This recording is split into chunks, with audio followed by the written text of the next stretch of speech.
It's 2020. Well, not right now, it isn't. Shh. Brandon, how was your New Year's Eve in the past? It was awesome. I'm glad I survived the apocalypse. Mm-hmm. And me and what's left of my inflatable family are having a good time pulling around a donkey with pots and pans clanging on its back in this dystopian hellscape we all now live in. But your podcast recording equipment made it out just fine, I see. Yeah, it made it out fine. I'm recording on the back of the donkey. I forgot all about the inflatable family. I'm going to have to start hammering that one home again. Uh-huh. That's Brandon over there. I'm Nick. We are the host and sidekick host of the Tennis Podcast, the show where every episode, one of us tries to guess the other's top 10 list. Mm-hmm. This is our first episode of 2020. I want to thank everyone real quick for giving us our best month yet in December. We broke a lot of our own records there, so thank you for listening. And it's especially, don't you think it's especially impressive considering we have such a shitty sidekick host on this show that really drags down the energy, the excitement, the likability of the show. Considering that, we have a very steep uphill battle to gain and maintain listeners. And despite that, we still managed to do okay. So thank you for listening. I feel slighted in that. No, you shouldn't feel slighted. It's not always about you, Brandon. Jesus Christ. Mm-hmm. Okay, what are we going to talk about today? The first... actually, before you do that, this is episode 69. Yeah. Just wanted to point that out. You don't have something funny to say there? Oh, you mean it's the goddamn sex number? Yeah, this should have been a sex topic today. It is a very sexy topic. Okay, let's hear it. When this episode airs, it will be 3 weeks after Star Wars Episode 9, The Rise of Skywalker, has premiered. 3 weeks for in which moviegoers around the world can get their Star Wars fix, no longer have to worry about spoilers. So heads up, if you haven't seen it yet, we're going to talk about it because Nick and I saw Star Wars The Rise of Skywalker the night before we recorded this. We saw it together. Yeah, we saw it together. It was hard to pay attention with so much brain and butt in my hands at all times. I think we have a similar take on the movie, which may come as a shock to some, but we're going to talk about my 12 problems with Star Wars The Rise of Skywalker. They're not listed in order. Your 12 problems. They're my 12 grievances with Star Wars The Rise of Skywalker. So just to be clear, you did say there will be spoilers this today, is going right? to be spoiler central. Okay.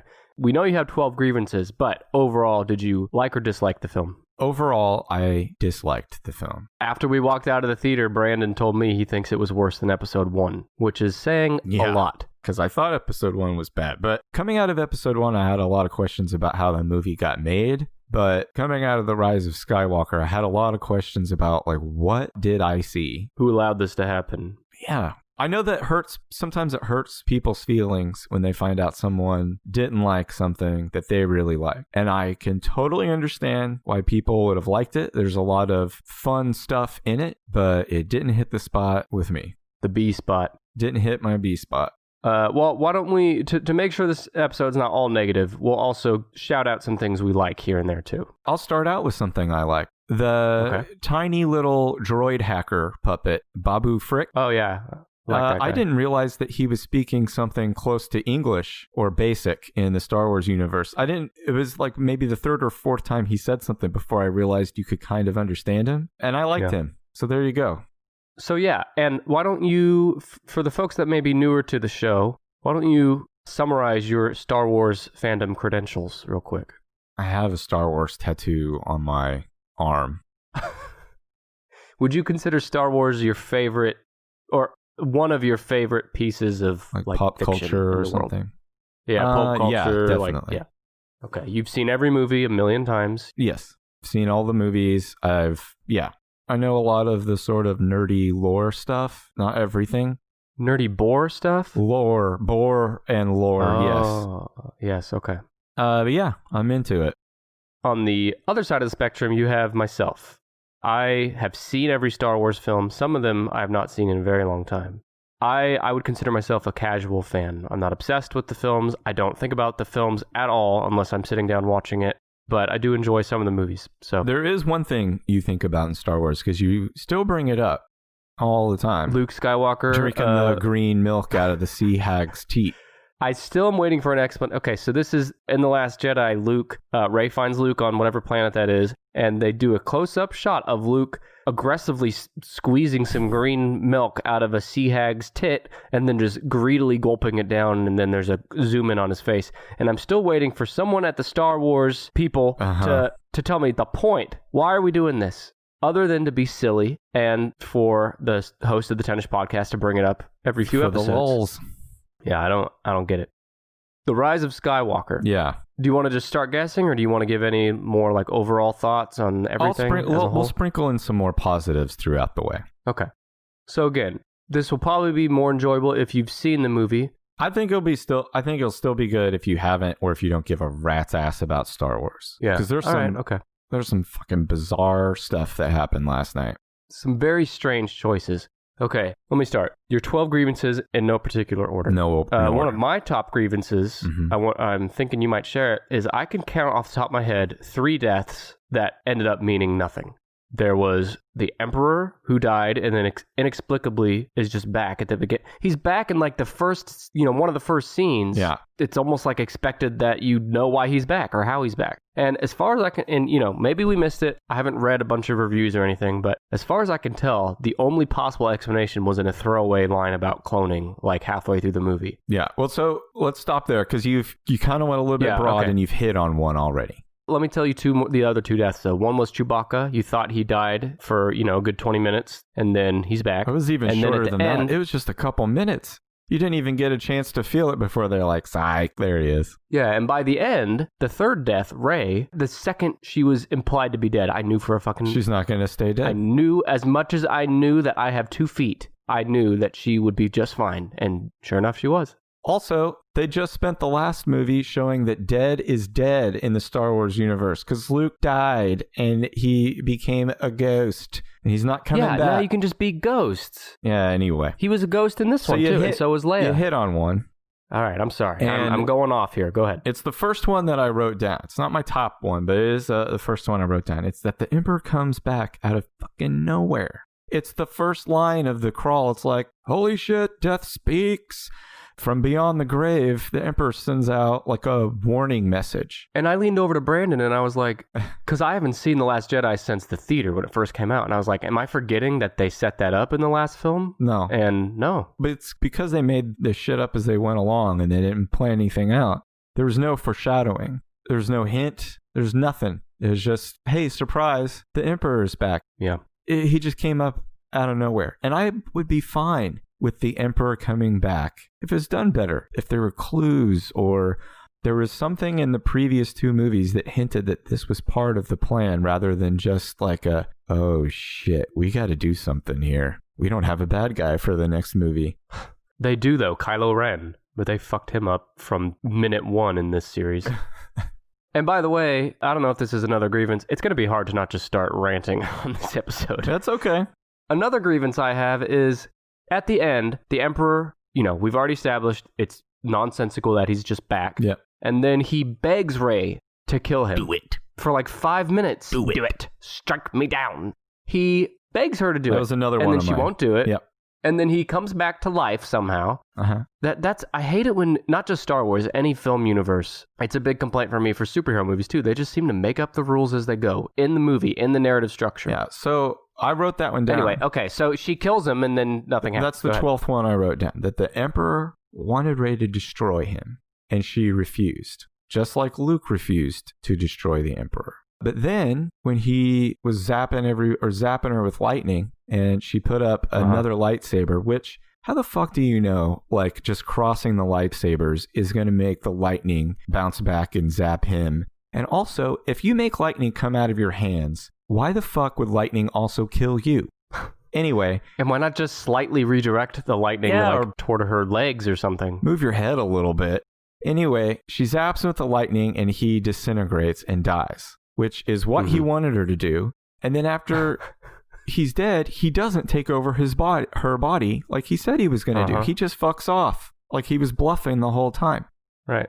One of the best scenes in the prequels is when there's this sort of operatic underwater ballet thing going on. It's kind of cool to watch, and Chancellor Palpatine is watching it, and Anakin, the Jedi Knight, comes and joins him. And there's lots of good prequel memes based on this exchange, but it's still a good exchange when Palpatine says something like, "Have you ever heard the tale of Darth Plagueis the Wise?" And he's talking about Anakin is telling him he has visions of his wife Padme dying, and he wants to prevent them from happening. And that's when Palpatine tells him that about a power to even create life. And he said, "Can you learn?" And Anakin asks him, just because you're a villain doesn't mean you have to talk like a jackass. Yeah, Anakin says, "Can you learn this power?" And he says, "Not from a Jedi." Right? So like implying that the Sith have discovered the secret to immortality, which it sounds like they have. If he can die and transfer himself into like a clone of Snoke or a clone of his own body, then okay, I get that. But he says you can't learn it from a Jedi. Yet in the movie, 2 Jedi who have never done it before, never studied formally how to bring someone back to life, just stick their hand on someone who's recently dead and bring them back to life. Yeah. So fuck that shit. Fuck that shit. So why don't you give us something positive now? Okay.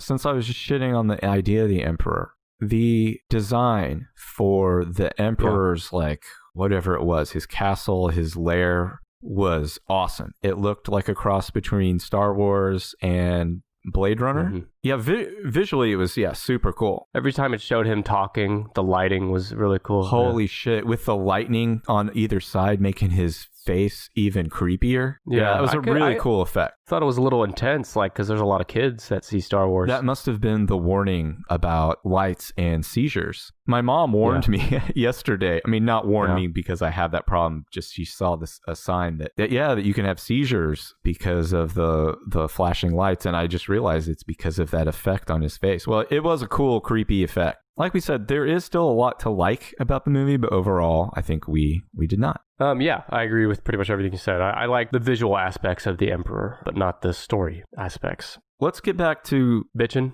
Now, a lot of my bitching. A lot of my bitching has to do with like weird plot or story decisions, if that helps guide you. Okay. In fact, we just talked about one. It's the first thing we talked about. The first thing we talked about? The opening crawl. Oh, the opening crawl, that itself? I'll just tell you what it is.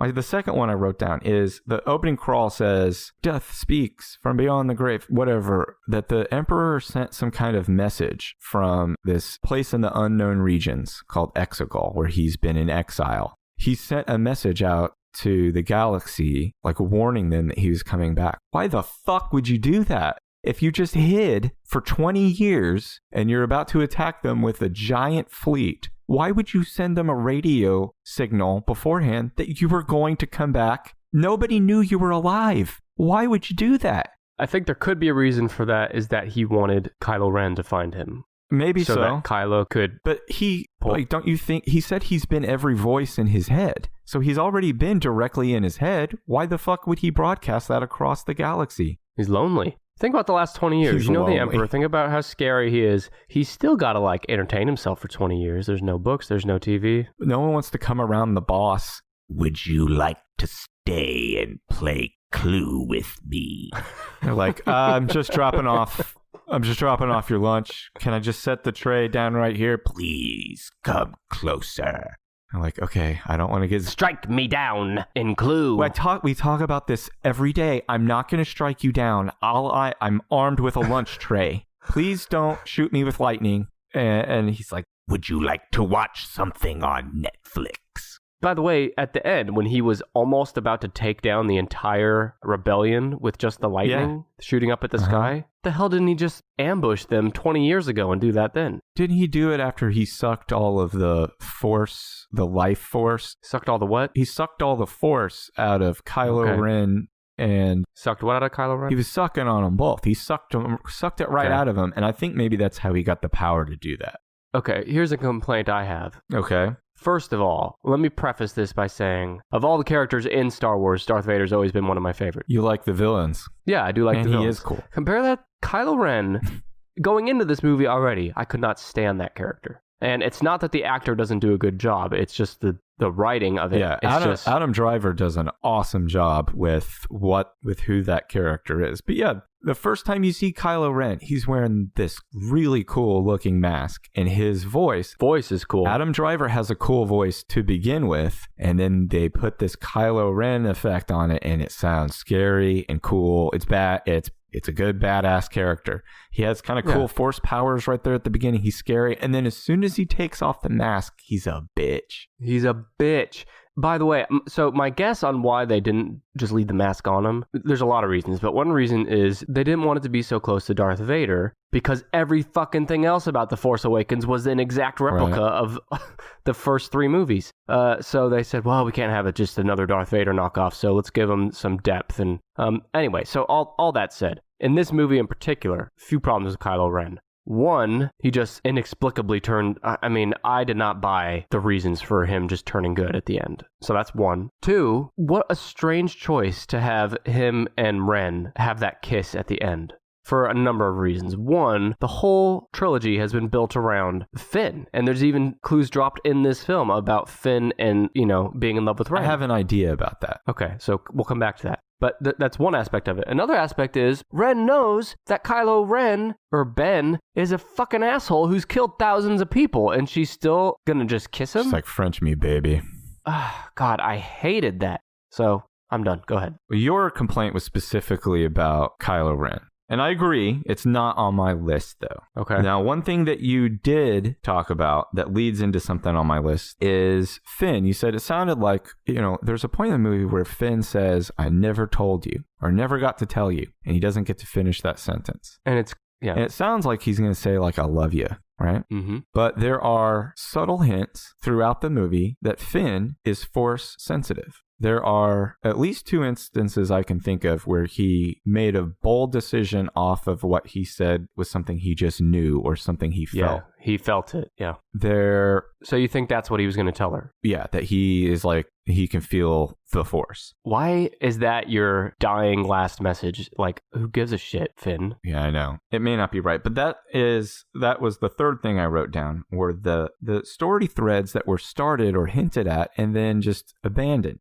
Like about Poe's past as a spice runner. A spice runner in the Star Wars universe is a drug smuggler. Yeah, and they didn't make that clear. I didn't have any idea what that meant. Yeah, if you're not a Star Wars person, you wouldn't have known that spice is drugs and running is smuggling. So yeah, he has an interesting past that was hinted at. It's like if they could have done this movie over 3 movies. Instead, they could have had a storyline about like Poe Dameron's struggle to be a courageous, heroic leader, but also having a past where he did maybe shitty, creepy things. Mm-hmm. Then they also introduced a past love interest for him. Carrie Russell wearing kind of a cool costume. You probably didn't even remember who that character is because she looked familiar. I couldn't pick her out, though. Carrie, the actress Carrie Russell, I'm sure you would recognize, but we never really saw her face. We just saw her eyes. She has a cool costume. She seemed like a cool character, but she was probably on screen for a total of like 2 minutes. And we know nothing about her except that she's vaguely connected to Poe Dameron and she can like handle a blaster. Yeah, I'll bet you can. Yeah, so all these things that were hinted at and then abandoned because they tried to cram a bunch of shit in. Okay. So give me some other guesses what you think I had problems with. What's that guy? The guy from the old films that came back, and then at the end he had that line. Yeah, so Lando's line. Yeah, Lando's, that's it. At the end of the movie, so Lando comes back, because why the fuck not? And at the end of the movie, he is standing near a new character named Janna. And I mentioned this complaint just a second ago. One of the other complaints I wrote down was cool looking characters introduced, but not given any screen time. Yeah, they're pointless. So that was number 5 on the list. So to go back to number 8 on my list, Lando's creepy line. Lando is standing near this woman, Janna, and he says something like, where are you from? No. What did she say? She says it to him. She mentioned something about not knowing where she's from. This is how it goes. First of all, this is during the celebration of taking down the Empire, right. And they're deciding to have this fucking weird small talk in the middle of all the celebrating. And she sits down next to him and says, so where are you from? And then he says whatever he says. And then he asks, what about you? And she says, I don't know. And I'll let you take over from here. And he says, Well, how about we find out? And it is very sexual. I mean, if you think Brandon is like exaggerating, She's like there is 40 years younger than him. She was talking about how she is like without a home. And his next line sounds like he's like, let's lift the hood and see what kind of alien you are. My guess for what they were going for there, it's possible they're related and that they're going to like talk and find that out. But I think but it was done in the most creepy way. It's the end of the movie. We don't know anything about this woman other than, well, we know she used to be a First Order stormtrooper like Finn, but they laid down their weapons. They didn't want to shoot anybody. Now they've been living on the fringe. I have a problem with that too. They've been living on the fringes of society. So, okay, that's cool. But it's the end of the movie, and she's laying this like, I don't know who I am. Are they trying to set it up that in future movies, she could have an adventure and Finn could try to be a Jedi? And because I've had enough of this shit. I've had enough of these folks. Give me something totally different. Give me something that doesn't have anything to do with Jedis or Force powers or any of that shit. Basically, give me the Mandalorian and Baby Yoda. Does anybody else's skin crawl when Brandon says folks? You really punched that L in there. It's like... Folks. Yeah. One time when my wife was pregnant, it made her really sick once because of the way I pronounced milk. Oh, God. It's like it's a 4-letter word, and the first, M and I are in size 12 font. The L is in size 48 font, and then the K is in...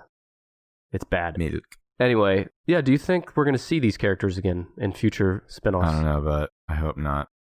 None of the characters have any depth. If you try to describe who Finn is without saying like what he's done or what he looks like, if you describe like who he is as a person. Yeah, I gotta say too, I don't know how most Star Wars fans feel about it, but for me, I'm just done with the whole Skywalker story as a whole. I don't need to see Ghost Luke anymore. I don't need to see Ghost Leia. I was done with Leia after the first one of this trilogy. I'm just... Speaking of being done with her, there's a big one of my complaints. That you could. Hang on, before you do that, give us something positive. I think the guy who plays Poe, he's probably one of my favorites in this trilogy. Yeah. All of the actors are talented and likable actors. I would say, okay, so if you thought that the droids didn't get as much screen time, if you like the droids, there's a little bit more of that. Although R2-D2 still doesn't get much action. I actually did get a kick out of C-3PO. Yeah, there's more C-3PO. There's a new little droid that you didn't get to see very much of, but he was cute. He or she, Brandon, Jesus. We kind of had I don't know if you can tell from the voice. No, but we can have Lando go take a look under the hood and find out. Well, his name is Dio, and it makes me think of Rocker Dio, who is male. Okay, so the part I'm thinking about, Leia. Concerning Princess Leia. So if you don't follow it that closely, Carrie Fisher died, after she filmed The Last Jedi before this one. So they wanted to stick her in the movie anyway, so she didn't die off screen, which I get. They reused footage that they had cut from The Force Awakens. So did you notice at the beginning of the film, when she's talking to Rey, she's standing in almost the exact same position every time. And like the way she's blocked in the frame is exactly the same. And you can tell, knowing that, you can tell by her dialogue and Rey's dialogue that they wrote Rey's dialogue around what they had to work with in Carrie Fisher's footage. And knowing that completely took me out of the movie and it made it extremely noticeable that like they stuck her in using what they had, and I guess they did an okay job of it, but it was goofy. Yeah. Her acting and reactions to what they wrote around her wasn't spot on, and none of it, absolutely none of it, not one line uttered by General Leia in this movie sounded like anything Leia would say. It didn't have her. No, that's... Yeah. It was just reaction stuff from one of the previous movies. She didn't have anything profound or interesting or snarky or funny to say like she usually does. I don't know. Like maybe it's the best they can do with it, but it fucking sucked anyway. There was one part where she told some nameless guy to like be more optimistic. Remember? Yeah. And then he was like, that was a strange. I thought like why was that in there? I guess just trying to give her screen time, I guess, with the footage that they had. Okay. So I've got 6 out of I got 7 out of 12, right? Yeah. Now, the other first things we notice. So the first scene is with Kylo Ren going and he's checking out the Emperor and stuff. Right after that, you get right into Poe and Finn and Chewbacca on the Falcon, and they're doing some kind of war mission stuff. But there was something that happened in the Falcon right there at the beginning, and we both laughed out loud at. It happened very quick. Was it that there was some weird looking alien? There was this alien. Who the fuck was that guy in the Falcon? At some point, I can't even remember. At some point in the beginning of the movie, during this like action sequence, Finn runs through the corridors of the Falcon on the way to the cockpit or to get into his turret. And he runs past this alien that's orange. And he looks like a caterpillar standing up with butts or boobs for eyes. Butts or boobs for eyes, Brandon. He has something weird for his eyes. And butts? And Finn... They were not butts, just be clear. Finn runs by him and just kind of pats him on the shoulder/back as he runs by. And then that's it. That thing is never shown again. It's never explained why the hell they need a slug on the Millennium Falcon for this mission. He's only seen one other time at the very end, and someone else is kind of patting him on the slug back. And that was number 9. Just who the fuck was that guy? You remember we talked recently about slug tits in some other episode from Star Wars? The Sea Hag? Or no, there was Jabba the Hutt? Jabba's. Yeah, Jabba's. He had a wife. A lady friend. Yeah, well, a wife or lady friend. You know, my guess on why they included Slugman in this one is they got through the movie and they said, you know, for the people that love to see the weird aliens, we didn't have a ton of them. Can we have them run past an orange slug? Yeah, it was strange.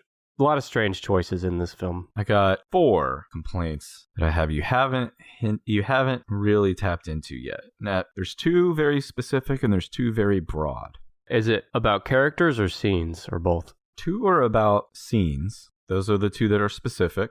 And the other 2 are more broad. 1 is more broadly about the film itself. And then 7 is about well, let me just tell you what they are. Okay. Number 6 on my list was the frantic pace and shift in tone from like minute to minute.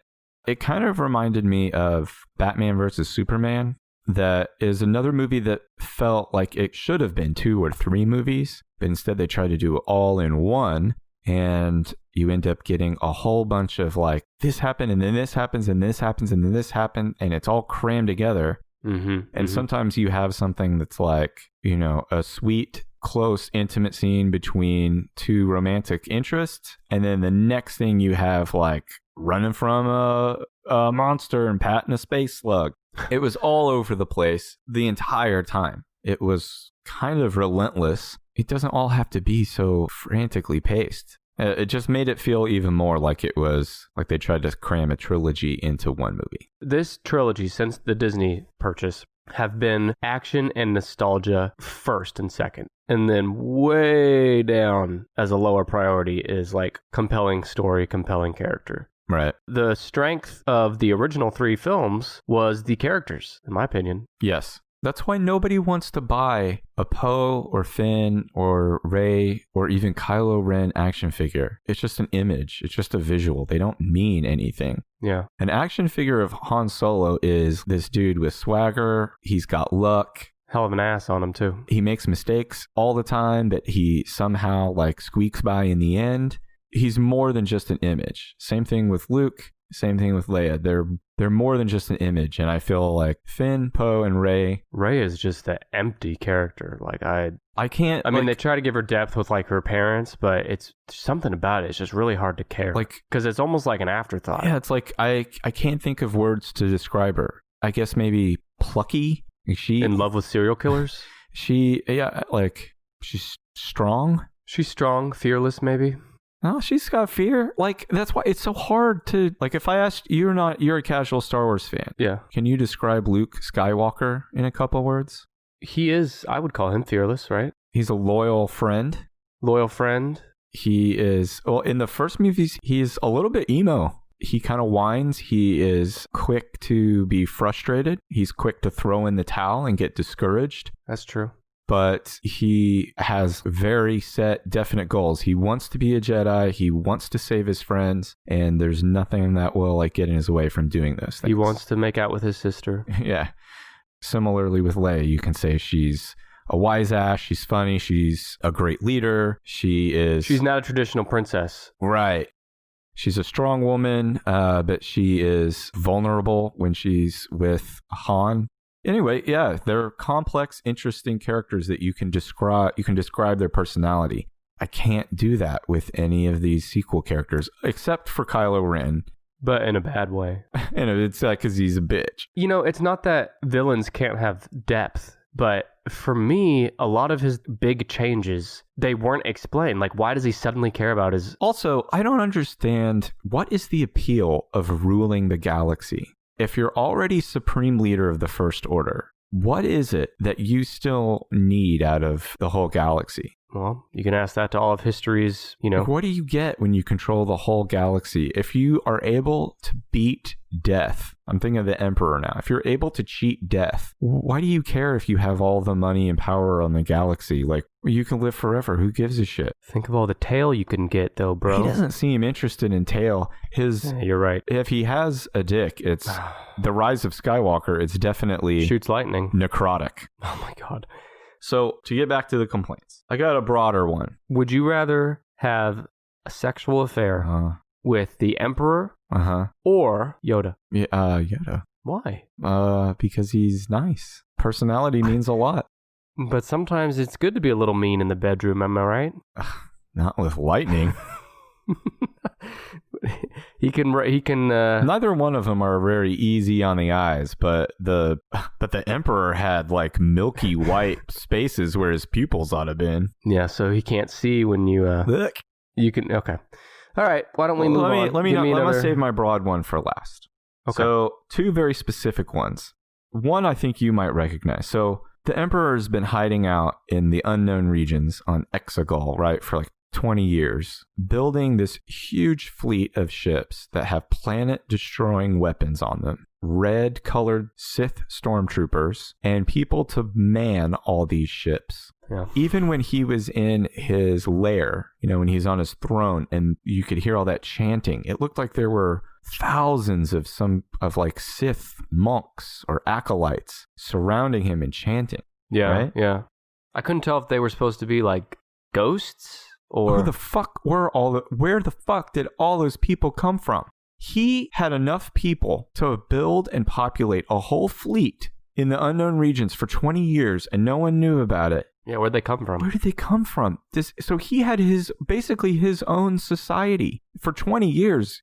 Unless everyone entered there young and then became old, people were born and raised in the unknown regions. No. In the Final Order military unit. Where the details don't matter, bro. I'm so confused. Where did all these people come from? My interpretation when I first saw it is that they were like Siths from all time the past. You know what I mean? They weren't born there, but I don't know.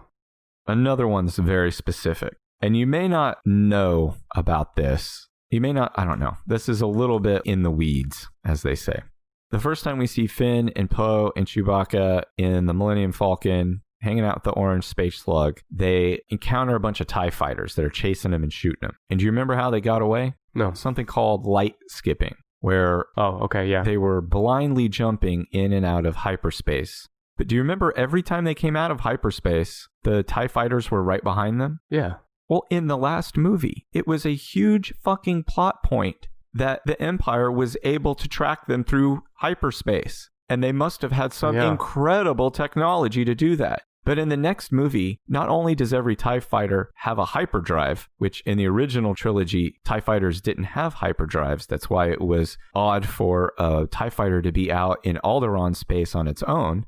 Not only do they have hyperdrives, but they can also track other ships through hyperspace. It's another thing where they're just like, this will look cool in the movie. And then somebody probably brought that up and they're like, fuck it. I think Finn even says like, how do you know how to do that or something? He's like, I don't. Yeah, it's Also, in the original trilogy, Han says you can't just go jumping to light speed. You could run into something, go through an asteroid field or a planet, and that would end your trip pretty quick, wouldn't it? It's exactly how he says it. You have to have, that is what makes the Millennium Falcon such a special ship, is that its supercomputer is able to better navigate and better calculate routes through hyperspace, part of what makes it faster than any other ship in the galaxy. But now all that shit's thrown out. You can just go into hyperspace whenever the fuck you want. And also, by the way, every time you come out of hyperspace, you just magically be in like a populated planet environment and not in the middle of space somewhere. Well, Brandon, can't you forgive all that? Because they gave you all the cool nostalgia stuff. You got Luke, you got the Emperor coming back. Hey, by the way, you know how in Star Wars, you can just like go to any planet you want at any time and land there? Yeah. Don't you think all these planets would have like an air force monitoring the skies like we do on Earth? Say you can't come in here right now, or identify yourself. Right. Or you can't land there. You need to go over here to land. Or like in Spaceballs, they've got glass around the entire planet, and there's a window that opens. Yeah. All right, my last complaint, and this is the biggest one. Before you give your biggest complaint, give us something good. Give a little sweet before the sour. Yeah. I'll tell you let me think for a minute, and I'll tell you the things I liked best. I'll give you all the things I liked about the movie. I liked that when Kylo Ren came back as Ben Solo, Adam Driver was able to, he didn't have any lines, which is weird. Is this at the very end? Or? Yeah, at the very end when he shows up to like help Rey. And at first he doesn't have a weapon, and then she somehow slips him a lightsaber. The way he moves and his physicality, his facial expressions, he acts like a different person. And he acts like the son of Han Solo and Princess Leia. It's unfortunate he didn't have any lines then, but it was a really cool acting job that in his physical performance, you could see a difference between Ben Solo and Kylo Ren. Why did she save Kylo Ren, by the way? Remember when she stabbed him? That's when his change happened. Yeah. Right before he talked to Han Solo. I don't think it was her goal to kill or even neutralize him. But he's like the primary enemy, I know. other than the Emperor. I know. I mean, I know it all worked out, but just seems like an odd choice that she would have done that. Well, more positive. He got stabbed. He got all the Force life sucked out of him. He got thrown down a pit, and then he shot the rest of his Force life into her and died. Yeah. Okay, so no more no complaints right now. Going on the positives. Yeah. Yep. A lot of good alien critters. Oh, now I'm digging. I can't really think of anything. I mean, I didn't even love some of the fight scenes. That made me bored with lightsabers. Yeah. God damn it. What? I'm trying to be positive. Did you like the end? The very last scene, how she said her name, she's Skywalker. I didn't mind it. I don't know that I loved it. It was really weird when she buried those two lightsabers. Why did she have to like do it with the Force? Like, why does everything have to, like, she's out there, she came all the way to the desert. Can you not just take a little shovel and dig in the dirt a little bit and put them in there with your hands? If you had the Force, you'd be using it left and right, asshole. Don't act like you wouldn't. Well, your life would be so much easier with the Force. I guess. Think about all the shit you could do with the Force. Why would this random old woman come by and demand to know your last name? That'd be great. The old woman comes by and she says, "What's your name?" She says, "Rey." She goes, "Rey what?" She goes, "Fuck off." And then that's that's the credits. What do you think the future of the Star Wars films are? I honestly have no idea. I hope that they do something. Just a complete reset. Yeah, don't do anything with Skywalkers, and don't do anything. I would like it if they did something in like the Old Republic, or I guess maybe don't go in the future. Like, I think The Mandalorian is perfectly set. It's set between two eras that we know of, so some things look familiar, some things look new. It's got the ability to tie into existing lore as much as they want to, but it can also stay outside of that. It can establish new lore. And it's done in a format where they don't have to tell a story that progresses the plot every week. They can stop or take a sidetrack on some weeks and do a story that specifically advances characters. I hope they do more stuff. If they make more movies, I hope they're not set. If they make more movies, really? You think they're not going to make more movies? I mean, If they make another trilogy or whatever, I hope they set it just completely outside of this stuff. But I guess what I'm curious to know is if they do a new Star Wars trilogy or just a film, it seems unlikely that they would just have like a completely new story, completely new characters. I think they'd probably follow somebody that we know already. Mm-hmm. Okay, so who could that be? Finn, Poe. If it's going to be anybody from the sequel trilogy, I would want it to be Finn, because he has an interesting history of growing up as a brainwashed First Order stormtrooper. Oh, that's what I was going to say earlier, is, you know, Finn and then the lady we meet in this film, I forget her name, Jannah. The one that got the creepy line from, she was a stormtrooper too, and she said they all laid down their weapons because they wouldn't harm some city or something. Uh-huh. Wouldn't you think they would have no moral code? They were taken as children. They can't even remember anything before this. It's all they know. Yeah, it's some kind of failure of the Empire's indoctrination program. Yeah. I don't know. But something interesting to explore. They could explore, you know, what nature versus nurture, or what is it about Finn that inherently makes him choose good, or made him overcome the indoctrination. Because he has the Force, probably. Right, and then also the idea that he could learn to... We've never seen in a movie someone like really take a slow time learning and training to be a Jedi. It's always like Anakin Skywalker, oh, he's too old to be trained, we'll try to do it anyway, even though he's too old. And Luke, oh, he's 19 years old, and he's going to go fight Darth Vader within the next week. Let's have him do backflips off of trees and lift some rocks, and that'll make him a Jedi. Or in this one, oh, Rey's like in her early 20s. Within a couple years, let's make sure that she can take out and defeat the nearly immortal Sith Lord Emperor. Maybe show the full training series of a Jedi. Start with someone who's a young Padawan and go all the way to where they achieve a rank as Jedi Knight or even Jedi Master, and show all the trials and tribulations that it takes to get there. I know they did that in the Clone Wars animated show, but I'd like to see that in live action. By the way, how do we know the Emperor is not just going to come back again? That's the problem with all this. He got hit with lightning this time. All right, you have one complaint left, right? One overall complaint, and it's about the sequel trilogy. Now that the sequel trilogy story has wrapped up, my complaint is that it negates key parts of the original trilogy that makes that story impactful. Specifically, it totally strips away Luke's defeat of the Emperor, his personal defeat over evil, worthless. Mm-hmm. Because when next time you see him, he's despondent. He seems convinced that the Jedi have no place in the galaxy and doesn't seem to care if this great evil grows and makes others suffer. And then the Emperor comes back anyway. Yeah. What was the point of killing him?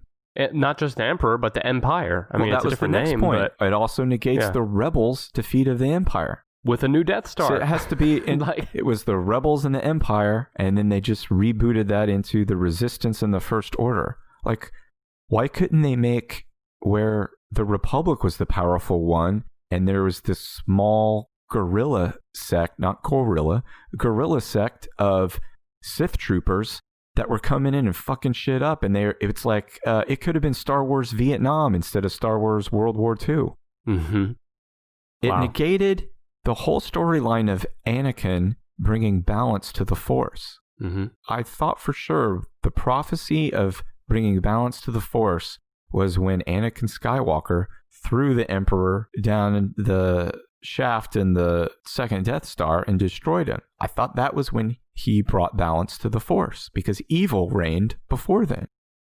And then the last thing was, this was more of a complaint about The Force Awakens, but it's something that wasn't cleared up or fixed by the Rise of Skywalker, is that my favorite character from the original trilogy, Han Solo, goes from a smuggler and a little bit of a con man in Star Wars A New Hope to being someone that the Rebels and Luke and Leia can rely on, a friend, to an even bigger hero and martyr in Empire Strikes Back, and then is promoted all the way to general in Return of the Jedi and ends up with Leia, the love of his life. And then the next time you see him, he's lost everything and he's back to just being a smuggler and scraping to get by. It stripped every great thing that happened to him and left him. They completely glossed over that. They made it seem like that was what he wanted to do. Yeah. So yeah, after gaining all those things, after gaining love and success and friends and inspiring a galaxy, he's like, nah, I'd rather like rip off gangs and bikers and stuff and haul dangerous beasts around to pay off gambling debts. Yeah. And it's like we talked about at the theater last night. Imagine the Star Wars universe, but with a Game of Thrones quality writing team. Except for the last season. Except for the last season, right?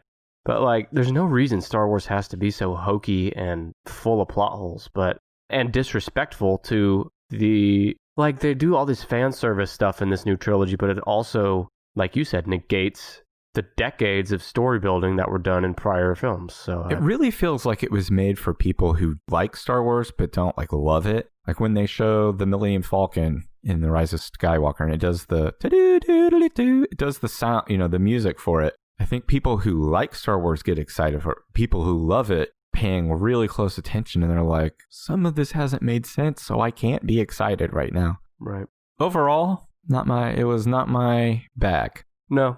I had more problems with it, the more cons than good. I really despised this sequel trilogy. Force Awakens pissed me off. Last Jedi was my least favorite Star Wars film until this one. That's my thing with Star Wars, man. There's more bad movies than good, in my opinion. There are.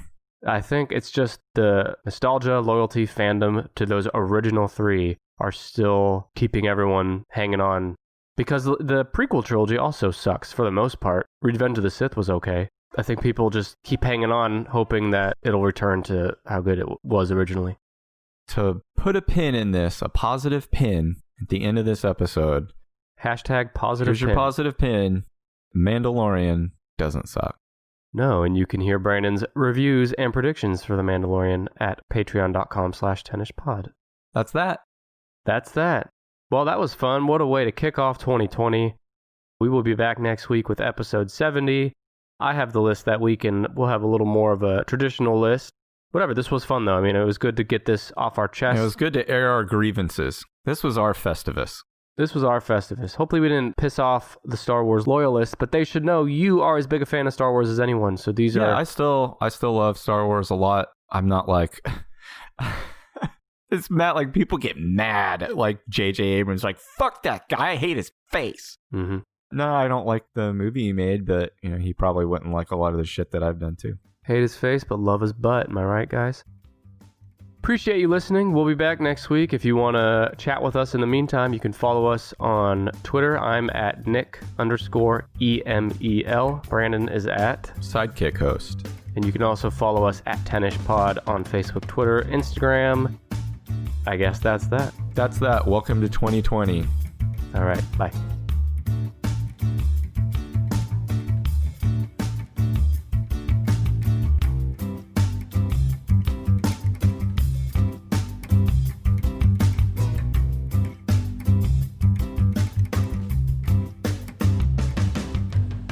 We'd like to thank Kevin MacLeod for his song Hackbeat, which we found on incompetech.com for the official Tennis Podcast theme.